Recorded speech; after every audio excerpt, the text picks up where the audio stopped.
Pernah dengar kisahnya?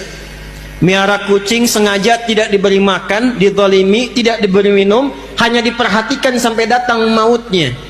Direspon oleh Nabi dengan kalimat yang sangat luar biasa dahsyat, akan diperlakukan serupa ia di neraka.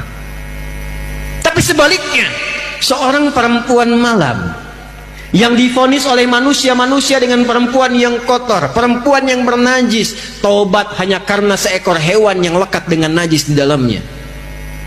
Karena anjing kehausan. Perhatikan indahnya ajaran Islam. Anjing kehausan di ujung sekaratnya, dalam keadaan mencari minum, ditemukan oleh seorang perempuan malam, datang lewat. Ada kisah mengatakan dia mengambil bagian dari selop sepatunya, ada yang mengatakan dia mengambil benda di sampingnya, lalu mengambil air ke sumur, diminumkan ke anjing itu sampai dia segar kembali. Begitu itu dilakukan dengan ketulusannya karena Allah, lewat anjing hidup lagi, diterima taubatnya oleh Allah. Dia belajar dari anjing itu. Anjing yang najis saja, yang dihukumi haram, dikecam oleh manusia, kadang disebut najis, dia bisa mulia dan hidup kembali. Maka saya pun ketika diburuk-burukan, dijelekkan, dinajisi oleh orang, pasti ada peluang untuk bertobat. Lewat anjing jadi taat. Bukankah ada satu hewan yang disanjung dalam Al-Quran, anjing di surah Al-Kahf itu, dan disebut sebagai anjing yang dihidupkan dan bisa menikmati surga? Jadi bagaimana Islam mengatur? Pada tumbuhan bagus, pada hewan baik, maka pada manusia yang derajatnya lebih tinggi daripada tumbuhan dan hewan seharusnya lebih daripada itu. Itu poinnya. Dan yang paling utama, sifat rahmat itu dicontohkan dulu sesama muslimnya, baru keluar.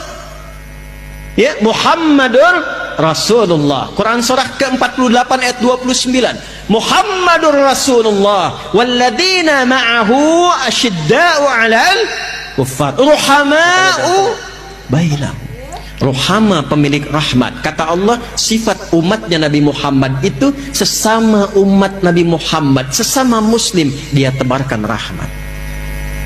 Bukan menebarkan perselisihan, bukan menebarkan cemoohan. Nah, seringkali terjadi perselisihan dan cemoohan itu babnya satu, karena kurang pengetahuan. Allahu Akbar. Bismillahirrahmanirrahim. Bid'ah nih, keluar dari saf. Harusnya tidak pakai basmalah, harusnya langsung Alhamdulillahi Rabbil Alamin. Cuma persoalan bismillah antara keras dengan pelan dengan silent, tiba kemudian tidak saling kenal. Assalamualaikum. Beda manhaj. Hati-hati, babnya ilmu. Maka apa yang harus dilakukan? Satu, setelah kita mengerti sifat umat Nabi Muhammad yang disebut dengan Muhammad, maka yang kedua, pelajari ilmu-ilmu yang terkait dengan rahmat itu.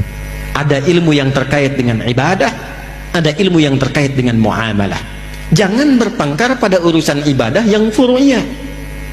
Yang pokok kita luruskan, sepanjang sama-sama pokok. Muslim, nabinya Nabi Muhammad, kiblatnya masih ke Mekah, Tuhannya Allah, rukun Islamnya 5, rukun imannya 6. La ilaha illallah Muhammad Rasulullah, nggak ada penyimpangan, saudara.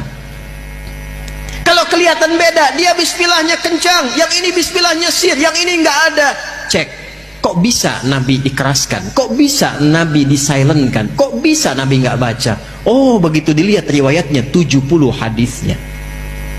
Kapan Nabi tidak membaca basmalah? Di awal-awal riwayat Nabi datang, diangkat jadi Rasul, belum turun kemudian ayat pemisah di antara surah-surah Al-Quran. Semua surat nyambung. Al-Baqarah langsung ke Ali Imran, Ali Imran langsung nyambung ke An-Nisa, An-Nisa nyambung ke Al-Maidah sampai ke An-Nas. Anak kecil belum balik tanya pada Nabi, namanya Abdullah, bapaknya Abbas, dikenal dengan Abdullah bin Abbas radhiyallahu ta'ala anhuma. Ya Rasulullah, apakah Allah tidak menurunkan pemisah antara surat satu dengan yang lain sehingga umat di masa depan bisa membedakan mana satu surat dengan yang lainnya?